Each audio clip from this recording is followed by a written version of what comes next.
Did you deny the pardon from Trump?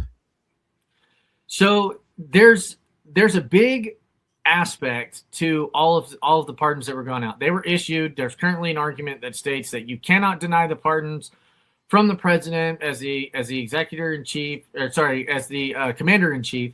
Yeah. And there's many different aspects. So I personally have not rejected it in full. There is one candidate that's going around that is speaking on this aspect. I'm sorry, not candidate, but he's a January 6th defendant. Sorry, we got the district race on my mind, because there's a big divide over the fact that these federal judges, basically by accepting the pardon, a lot of January 6th defendants have an issue with the fact that that is admitting to guilt whenever they have accepted that pardon. So I know that I didn't do anything, but I'm also suing and am headed to the next level, even though my case was dismissed and then I was pardoned from it because they dismissed it as a moot point, after ruining my life for 5 years. Like, I'm just supposed to let this go. But the best case scenario for me would be for the Senate to go ahead and get all of its ducks in a row,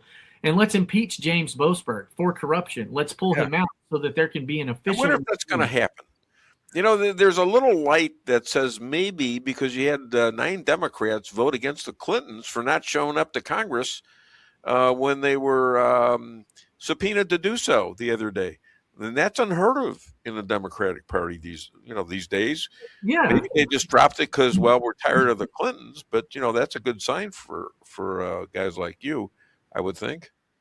Well, I mean, we could only hope so. All I'm saying is that Peter Navarro and Steve Bannon went to prison for their, contempt of Congress to come back. I was at trial and got to meet Peter Navarro. We were at trial. He's a good guy, isn't he? And he is salt of the earth. Yes. And I had great talks with him before he went in and started yelling at his attorneys. And it was kind of surreal to be there at the same time as him and realizing that we were all in the same fight, because Peter Navarro's was over January 6th, as well as, Bannon and everybody else.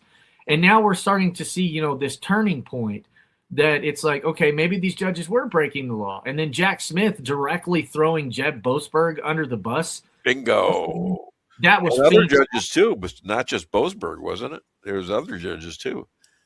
Yeah, there was. My primary focus is on Jeb, though, because he's the chief judge over there.